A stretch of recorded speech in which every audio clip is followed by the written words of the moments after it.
You know what the saddest thing about this was? Sunderland have just beaten us 3-0. 3-0. And honestly, I feel nothing.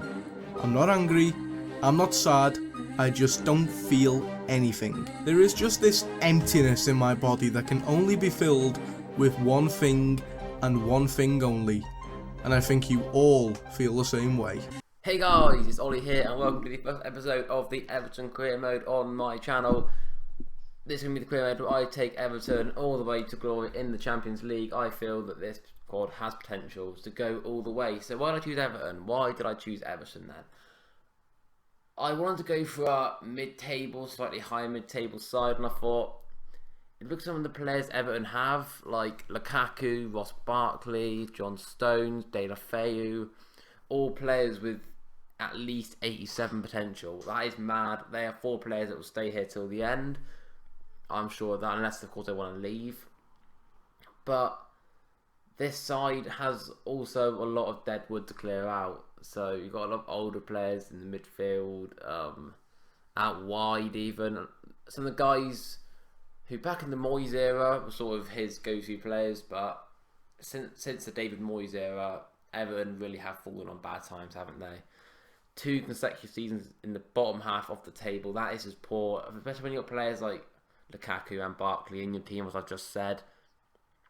So this team needs work, and I think this team, first season, I can get them in that top 4. Now, don't bite my head off when I say that. When I say Everton top 4, you're probably thinking how that's going to be Man United, Man City, Chelsea, Arsenal's general top 4 for the last few years. But no, this team, with the budget we have, if we sign correctly and ultimately play well in the matches, I think top 4 is not out of reach whatsoever. I mean, I'd be happy with Europa League, but Champions League, why not? Why not dream big in our first season? But as I said, we're going to have to buy correctly. So here we are trying to look at some players. I, straight away going into his career, had a look at players who I think could help this side, and I've gone in for all of them straight away. So this episode is going to be all signings. It's not going to be any games. I'm not going to play the pre-season games because I just don't really see the point in it. I sim them and try and win them because it ultimately means more money for us and we can improve our squad. But I feel it's more like this episode is just the ever transfer. I'm trying to get all the business done first episode, and then episode 2 we can have our first games in it. So as you see, we are actually going to calendar sim our first game if we win 4-2. I didn't select a very hard I set a 4-star preseason tournament because I felt it had to be easier to win, and will mean more money for us, of course. So we're gonna put some offers some players, some backup fullback things what we need, because left back, our second highest rated left back is Brian Oviedo, who I don't want, and we have Brendan Galloway. He's good for the future, but right now he's like 66, 67 overall, I believe. And at right back we have that man Tony Hibbert, who I don't really want to use. Like, he can defend, if you've seen his stats, he has 22 dribbling. Imagine having him overlapping on the wing and him cutting inside and scoring a banger. May have to do that on his last game before I release him. I will play him like one game. So we're going to sim our second game now against Lazio, which ends up as we'll find out, 1-1 draw. So that's on 4 points for the group, which isn't bad. Offer accepted from Anderlecht for Yuri Sherwins. He looks like he's going to come to Goodison Park, and I would love that, as Mason Holgate heads off to Deepdale for the season to join Preston North End in the Championship to help them stay up in the Championship. I mean, 61 overall, I thought Championship, really? 61 overall is more like League 1, League 2 kind of area, but fair enough. You know, he probably will grow. Hopefully he does get a bit of first team football there. All that load is completely pointless. So we're going to go and sim to that last game, and before that we have some scout reports I'm not going to look at just yet. We've got James Coleman, offer from Bayer Leverkusen, which just no players like that we have a lot of players here, which is what I like, that I feel we can keep. Even when we're at the top, like one of the best teams in Europe, we can still have them in our team, like Coleman and that. But this guy will be here however good my team is. Yuri Tielemans, 76 overall at 18 years of age. That's not it. 90 potential. You heard that correctly. His potential is 90. That is ridiculous. That is 14 overalls of growth. And the fact we've got 4 million plus a player who we won't use, I think we have just absolutely pulled Anderlecht's pants down on that deal. We really have. 4 million plus Aruna Kone. That is an absolute steal if you ask me. As we do some more training there, and don't go too bad. We can offer for Morales, who I wouldn't begrudge selling. You know, he's good, Morales, but 27 years old. If we get the right offer from Lyon, I wouldn't mind selling him and maybe buying a left winger who's a bit younger. Like, we're already in for Keita, but I want to get someone else. So we'll have to see how that one plans out. But I'm going to have a look at some more backup right backs.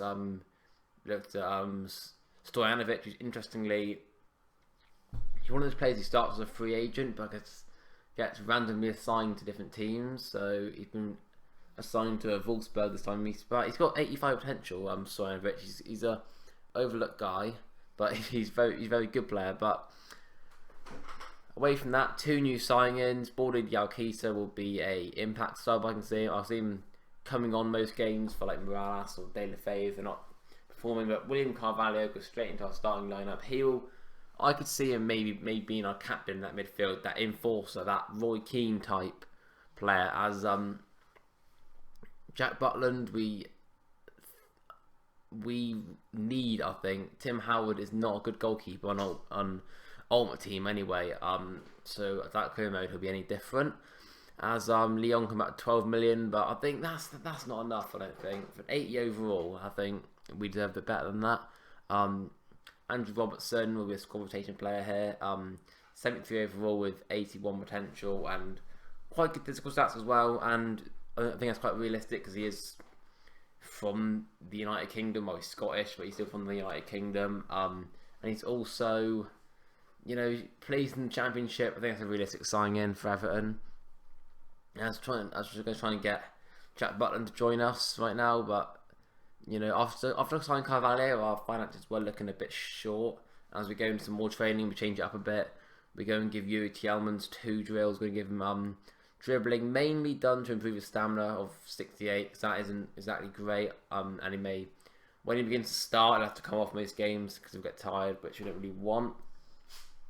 There we go. Butler's turned down his offer of 60,000 and 10% per week clean sheet bonus. So we're going to offer him what he wants, that's 70 grand. And this is me being an idiot, okay? Offer Gibson, which I was really thankful for, but I pressed counter offer, so I set a 4.2 million, and I clicked accept offer. Such an idiot, but with Butler, I'm going to have to wait until.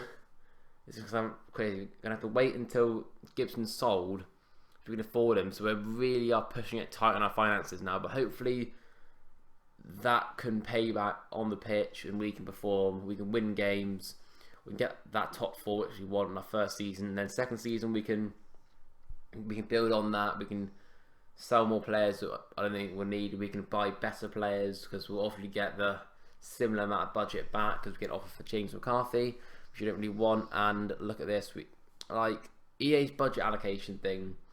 It's unusual. It doesn't really work when you include a player because it doesn't take into account their wages. I think, well, no, their wages that you're gonna not pay anymore. Like still gonna pay Howard's wages, of course, but it's a bit of a confusing thing. Like, eventually, I did get it there, got it over the line, thank God. Butland 79 overall, potential to hit 87, which would make him as good as De Gea. I think De Gea is 87, but when thinking it that way, he'd be a world class keeper, and I think that's a brilliant signing for. I mean, 12 million plus Howard was a bit steep, I think, but that is a-okay because he is a very good goalkeeper with very good potential. So Could have ended this off with 2 trainings. Keita's going to have 2, Tielemans have 3 as Tielemans almost grows an overall. But we're going to see Manchester our first game at home against Watford. We're not going to play it this episode. That'll be episode 2, which hopefully you guys will still watch and haven't got annoyed at me of how bad I am at life. Just gonna sort some squad numbers. But that'll be it for this episode, guys. Thanks for watching. If you enjoyed it, please like and subscribe. I'll love you forever. And hope to see you in episode 2. So goodbye, guys. Have a good day.